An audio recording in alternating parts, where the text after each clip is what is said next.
तो राधे राधे बच्चों, मैं हूं हृदय एससीजी इंस्टीट्यूट से। और आज जो है इस वीडियो में हम बेटा एम्पिरिकल फार्मूला और मॉलिक्यूलर फार्मूला को हम डिस्कस करेंगे और डिटेल में पढ़ेंगे। इसके साथ हम जो है कुछ न्यूमेरिकल भी करेंगे।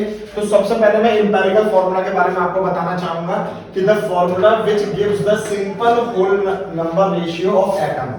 इसमें बेटा एम्पिरिकल फार्मूला जो होगा वो क्या शो करेगा आपको कि सिंपलेस्ट फॉर्म शो करेगा जब हम होल नंबर से इसको डिवाइड करेंगे। कहने का मतलब क्या होगा कि the formula which gives the simple whole number ratio of atom of various element present in one molecule of compound. मान लो दैट सपोज हमारे पास कोई भी एक मॉलिक्यूल है और मॉलिक्यूल मान लो जैसे हाइड्रोजन पेरोक्साइड है। फार्मूला क्या होता है H2O2। सब बच्चों को याद होना चाहिए, ठीक है। तो H2O2 ये है, अब ये सिंपलेस्ट फॉर्म में नहीं है, ठीक है। तो इसे हम सिंपलेस्ट फॉर्म में लेके आएंगे और वो भी होल नंबर सिंपलेस्ट फॉर्म में लेके आएंगे। तो क्या करेंगे, हम इसको 2 से डिवाइड कर सकते हैं, ये और सिंपलीफाई हो सकता है, ठीक है। तो ये क्या बचेगा, एक सिंगल H और एक सिंगल O बचेगा। ये पर्टिकुलर क्या था, एक मॉलिक्यूल था, ठीक है। इस मॉलिक्यूल को मैंने क्या किया, सिंपलेस्ट फॉर्म में लिख दिया और किस रेशियो में आ गया, एकदम 1:1 में आ गया। क्लियर हो रही है ये बात। सेकंड एग्जांपल हमारे पास बेंजीन। बेंजीन का फॉर्मूला क्या होता है, C6H6।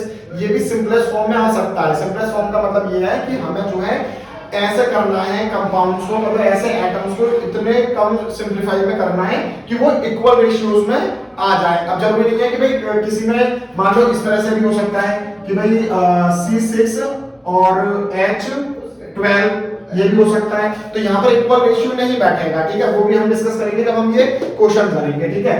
तो मॉलिक्यूलर फार्मूला क्या होगा, मॉलिक्यूलर फार्मूला हमारा ये बताता है बेटा कि एक्चुअल एटम कितने प्रेजेंट है वहां पर। तो the formula which gives the actual number of atom of various element present in one molecule of compound. जैसे हमारे पास हाइड्रोजन पेरोक्साइड, पर हाइड्रोजन पेरोक्साइड का फॉर्मूला क्या होता है H2O2। हम ये कह सकते हैं कि इसमें हमारे पास 2 हाइड्रोजन एटम प्रेजेंट है और 2 ऑक्सीजन एटम प्रेजेंट है, ठीक है। कुछ क्वेश्चंस हैं, जैसे हमें इनका क्या करना है बेटा, एम्पिरिकल फार्मूला लिखना है। अब एक चीज और समझना, जैसा हमारे पास C6H12 यही है, तो इसको हम किस तरह से शॉर्ट फॉर्म में लिख सकते हैं, मतलब सिंपलेस्ट फॉर्म में लिख सकते हैं, CH2 लिख सकता हूं क्योंकि मैं इसे 6 से डिवाइड कर दूंगा। तो 6 1 जा 6 और 6 2 जा 12। अब अगला देखो Fe2O3, ठीक है। तो ये फेरिक ऑक्साइड का फार्मूला है। तो अब एक बात ये बताओ मुझे, इसको सिंपलेस्ट फॉर्म में लिखना है, मुझे इसके एम्पिरिकल फॉर्मूला लिखना है, तो मैं क्या लिखूंगा। क्या मैं इसको सिंपलेस्ट फॉर्म में तोड़ सकता हूं, नहीं तोड़ पाऊंगा, ठीक है ना। तो इसका जो एम्पिरिकल फार्मूला होगा वो Fe2O3 ही रहने वाला है। आ रही है बात समझ में, ठीक है। क्या फिर से डेफिनेशन पे आ जाओ। क्या कह रहा था कि ये फार्मूला क्या देता है, हमें सिंपलेस्ट फॉर्म देता है। जिसकी सिंपलेस्ट फॉर्म नहीं हो पा रही है तो फिर हम नहीं लिख सकते ना उसका एम्पिरिकल फार्मूला, ठीक है। जैसे N2O4 है तो इसका क्या लिख सकते हो, NO2 लिख सकते हो। 2 से डिवाइड कर दोगे तो सिंपलेस्ट फॉर्म में आ जाएगी ये, ठीक है। अब ये सिंपलेस्ट फॉर्म में आ सकती है, नहीं आ सकती, इससे ज्यादा नहीं हो सकती ना। ऐसे ही H3PO4, इसको सिंपलेस्ट फॉर्म में नहीं लिख पाएंगे हम। N2O5 को लिख पाओगे, इसको भी नहीं लिख पाओगे। तो ये क्या हो जाएगा, N2O5 का N2O5 ही रहेगा। और इसको कर सकते हैं B2H6 को, तो क्या हो जाएगा बताओ, BH3। और सोडियम कार्बोनेट को कर सकते हैं, नहीं कर सकते, Na2CO3 रहेगा। तो ये बेटा जनरल एम्पिरिकल फॉर्मूले थे। और भी क्वेश्चन हम इसलिए बेटा अब जो है कुछ क्वेश्चन है, जैसे सेकंड क्वेश्चन है हमारे पास कि कार्बन जो है वो 40% गिवन दे रखा है और हाइड्रोजन जो है वो 6.6 है और ऑक्सीजन 53.4% गिवन दे रखा है। तो हमें इसका एम्पिरिकल फार्मूला फाइंड आउट करना है। तो कैसे करेंगे, बहुत ध्यान से देखना। देखो बेटा क्या होगा, एलिमेंट हमारे पास कौन कौन से गिवन है, हाइड्रोजन है, ऑक्सीजन है और कार्बन गिवन दे रखा था। इनके हमने परसेंटेज लिख लिए। अब इनके एटॉमिक मासेस लिख लेंगे। हाइड्रोजन का 1 है, ऑक्सीजन का 16 है, कार्बन का 12 है।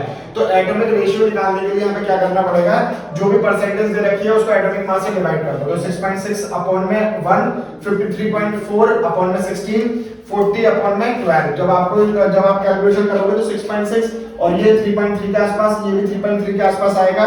इनका क्या निकाल लो, सिंपल होल नंबर रेशियो निकाल लो। तो क्या करोगे, 3.3 से डिवाइड कर दो तो 2 1 1। तो अब क्या होगा, एम्पिरिकल फार्मूला क्या हो जाएगा, जितने भी होल नंबर रेशियो में ये सिंपलेस्ट होल नंबर रेशियो में आए हैं बस उनको उनके साथ लिख दो। हाइड्रोजन जैसे 2 आया हुआ है तो H2 लिख दिया, कार्बन कितना आया 1 आया हुआ है तो ये 1 हो गया, और ऑक्सीजन कितना आया 1 आया। तो ये फार्मूला क्या हो जाएगा, empirical formula CH2O। Third question check करो बेटा कि the molecular mass of an organic compound is इतना। अब देखो ये थोड़ा सा अलग तरह का क्वेश्चन है जो पिछले वाला क्वेश्चन था। यहाँ पर मॉलिक्यूलर मास दे रखा है किसी एटॉमिसिटी ऑर्गेनिक कंपाउंड का कितना है 78 and it's percentage composition is इतना ऑफ कार्बन 92.4 कार्बन परसेंट मतलब परसेंटेज दे रखा है कार्बन का और 7.6 हाइड्रोजन का दे रखा है। तो हमें जो है ना इसमें मॉलिक्यूलर फार्मूला फाइंड आउट करना है, ठीक है। तो ये मॉलिक्यूलर फार्मूला के लिए है। तो देखो क्या है, सिमिलर करेंगे। एलिमेंट हमारे पास कार्बन दे रखा था, हाइड्रोजन दे रखा था। ये इंपॉर्टेंट क्वेश्चन है, आते हैं 11th क्लास में, ध्यानपूर्वक समझना इनको। परसेंटेज देख लो 92.4 है, ये 7.6 है, ठीक है। तो एटॉमिक मास कितना दे रखा है, मतलब पता है हमें। कार्बन का कितना होता है 12 होता है, हाइड्रोजन का कितना है 1 है। अब क्या निकाल लो इनका एटॉमिक मास रेशियो निकाल लो। तो क्या हो जाएगा, इसको इससे डिवाइड कर दो, परसेंटेज 92.4 अपॉन में क्या हो जाएगा 12 हो जाएगा, ये क्या हो जाएगा 7.6 अपॉन में 1 हो जाएगा। तो जब इसको करोगे डिवाइड तो ये क्या आएगा 7.7 के आसपास, ये 7.6 के आसपास आएगा। तो जब इनका रेशियो निकालोगे तो लगभग होल नंबर रेशियो निकालोगे तो 1 के आसपास आएगा। तो जनरल एम्पिरिकल फॉर्मूला क्या हो जाएगा इसका, क्या हो जाएगा बेटा CH हो जाएगा। लेकिन हमें तो चाहिए बेटा क्या मॉलिक्यूलर फार्मूला। तो मॉलिक्यूलर फार्मूला निकालने के लिए हमें क्या करना पड़ेगा, पहले एम्पिरिकल फार्मूला मास चाहिए होगा। क्यों चाहिए होगा, क्योंकि हमारे पास जो एक फार्मूला होता है बेटा n बराबर में मॉलिक्यूलर मास अपॉन में एम्पिरिकल फार्मूला मास, ठीक है। जब आपके पास n गिवन नहीं होगा तब आप ये निकाल सकते हो। और एम्पिरिकल फार्मूला और मॉलिक्यूलर फार्मूला में ये वाला रिलेशन होता है। तो इसमें जो n है बेटा वो हमारे पास ये है, ठीक है। अगर n गिवन नहीं दे रखा होगा तो हम n इस तरह से निकालेंगे। अगर n गिवन दे रखा होगा तो डायरेक्ट हम मॉलिक्यूलर फार्मूला निकाल सकते हो या एम्पिरिकल फार्मूला निकाल सकते हो, ठीक है।